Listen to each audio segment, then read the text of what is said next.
What's going on, guys? I'm Steve. Welcome back to the channel. Welcome back to another video. If it's your first time stopping by the channel, hit that subscribe button. Trust me, you won't regret it. If you're a returning subscriber, as always, guys, welcome back, and I do appreciate the support. Guys, it's breaking news in the last few hours about a triple homicide that occurred in the town of Lawtey, Georgia, in Bradford County. Shout out Lawtey. I ain't never heard of it, but it's all good. And three people have lost their lives. They got one suspect in custody, and the lone survivor is an 11-year-old girl who right now police are getting answers from. It's a domestic dispute, heartbreaking in itself. And here's the news so far, what's known, and I'll take you to the press conference after. Take a look. 3 women found shot to death inside a Bradford County home. Happened after investigators say an 11-year-old girl called 911 several times to report a domestic incident. A man who was found walking in the front yard of the home has been arrested and charged in connection with the killings. It happened at a home in Lawtey. News4JAX reporter Marilyn Parker just spoke to the sheriff in Maryland. What have you learned?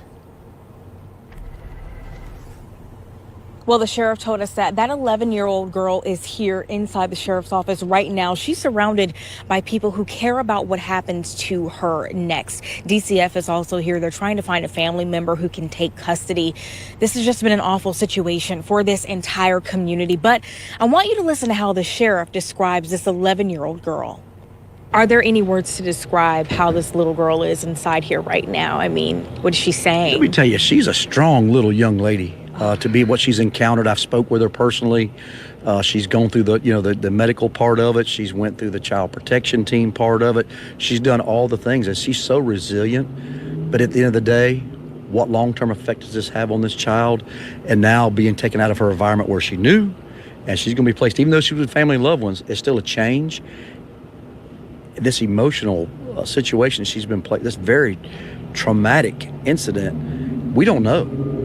I think she's very resilient, and she's got plenty of people around her to love her through this process. But the days to come, with all those things that take place, it's going to be tough, not only for her, but the rest of the family members. Online asking, well, why did it take several phone calls for police to respond? And I got some clarification on that. After the initial call, the phone hung up, and it's their requirements. They called back immediately, and that was a situation a few times. They tried to keep calling back, and once they finally got her on the line, she gave the address and she said, just get here. The sheriff and I spoke about how they respond to domestic calls in this community just about every day, but nothing like this. He says he's familiar with this family. He knows them. And this is just an all-around awful situation that they're trying to hold someone accountable for. Coming up tonight on News4JAX at 5, we're going to get into more details. He gave a whole lot of information about what happened here leading up to the arrest. And also we're going to look at the second-degree murder charges. We're also waiting to get copies of the 911 calls. We're going to leave here after this live shot and head into that neighborhood to learn what we can find out. I also asked the sheriff if they know anything about ways to support this 11-year-old girl, and right now that information is just kind of up in the air because they're trying to figure out a family member who can support her in this situation. So once we learn more, we'll update this story on news4jax.com, and stay with us because at News4JAX at 5, we're going to bring you more information about what we learned throughout the day. We're live in Bradford County. Marilyn Parker, Channel 4, the local station. All right, guys, that's what's known so far. The 3 victims are identified as Quanika Robinson, age 49, Denisha Sims, age 27, and Winshay Roddy, age 25. Either Denisha Sims or Winshay Roddy, or one of those, are the mother of said 11-year-old girl who's unnamed at this time. They're both sisters. Quanique Robinson, age 49, is the grandmother of the child, and these are her 2 daughters. And they ain't got into it with this man. The man supposedly is in a relationship, or was in a relationship, with Quanique Robinson, the grandmother. Now I'm gonna take you to the press conference, and it'll answer a lot of questions that a lot of you guys are wondering, you know, of what caused this thing. And then we'll come back and really get on it. Take a look. Okay. Do you mind just doing that again? Colonel Brad Smith, BRAD, SMITH, and Chief Deputy with the Bradford County Sheriff's Office. Okay. And so first, can you just kind of explain what happened? We got a call this morning about 2 o'clock. It was a child. They hung up, called back, hung up, called back, and then the dispatchers could hear that there was arguing going on in the background, so they dispatched a deputy up here. When she arrived on scene, there was a man walking around in the front yard, and he had a couple of wounds on his shoulder and his chest and that area. And so she called and asked for a medic unit to respond up. He was not being very truthful in what he was saying was going on. When the second officer arrived on scene, they went to check inside the residence, and that's when they found 3 people had been shot, and there was a child that was in the house with them at the time.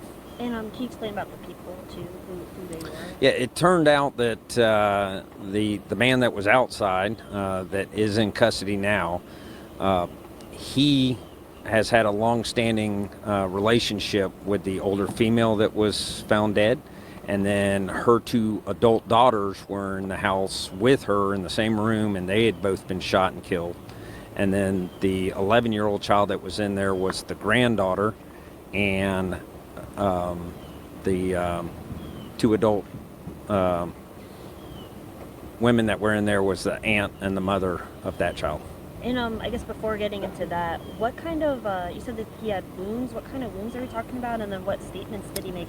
He had some minor puncture wounds, and then also a slash on his bicep that did require some stitching.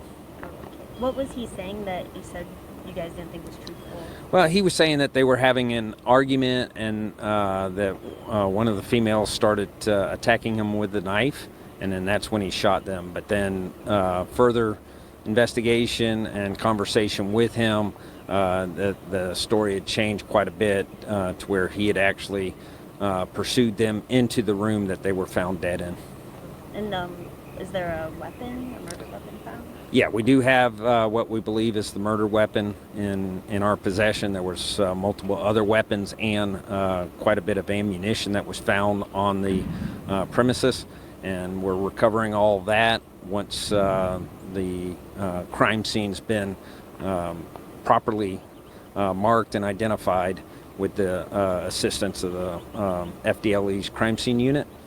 Then we'll be able to retrieve all that and have it in our possession. Do we know who shot or used the firearm? We believe that the man's the one that actually fired the weapon, but we're still at the early stages of the investigation to make sure that we can prove what we assume.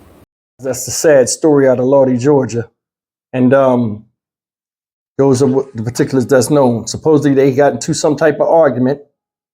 Him and the grandma, the daughters was there, and shit happens. My thing is this. I don't know what had them get killed and him get stabbed or whatever, but I mean, it turned into a Donnybrook. All 3 women lost their lives. This daughter's without a mother. They're scrambling to find somebody that can take this young lady in. So the young lady held her composure and is in there giving her statements of what happened. You know, everybody lost. Everybody lost in this. The guy, and let me say something. They said it was a house full of guns, house full of ammunition. I don't know how they was living, but you understand what I'm saying? The outcome was such. Now, this guy right here, in my head, I'm saying, and like I always, you know, I look at these type of situations. As a man, if you're in a house with a woman, with 2 of the daughters, grown daughters, and you get into an argument with her, whose side do you think they're going to take? They have kids. What side do you think the kid's going to take? Regardless, things get fever pitched. You can't win no argument against 1 woman, let alone 3, if it's a dispute. Now, I don't know if things turned ugly or whatever. I mean, if things turned ugly before the kids supposedly got involved in it, these girls got involved in it. But either way, still could have left the house. And that's the big thing. I mean, I'm sure with that argument, if you turned your back and didn't even say anything and just walked out the house, nobody would have stopped you. I don't understand. I don't know if it was his house or he was living with them, but either way, man, it shouldn't have happened. Shouldn't have. This is all that's out right now, guys. I mean, I don't want to talk about no more of it until like more stuff come out. But they said the guy BSing on the statements. They going in there, they looking at the scene. Don't look like it's adding up. So, I mean, as more details come out, we'll know. But this is just the story that broke earlier today. I'm going to cover it so you guys can expect another video. I'm Stock Market Steve for the Dynamic Reason channel. As always, like, comment, share, and subscribe. Despite the what the dispute was about, may these people rest in peace. And this little girl, get the help she needs, in this traumatic event. I'll see you in the next video. Take care.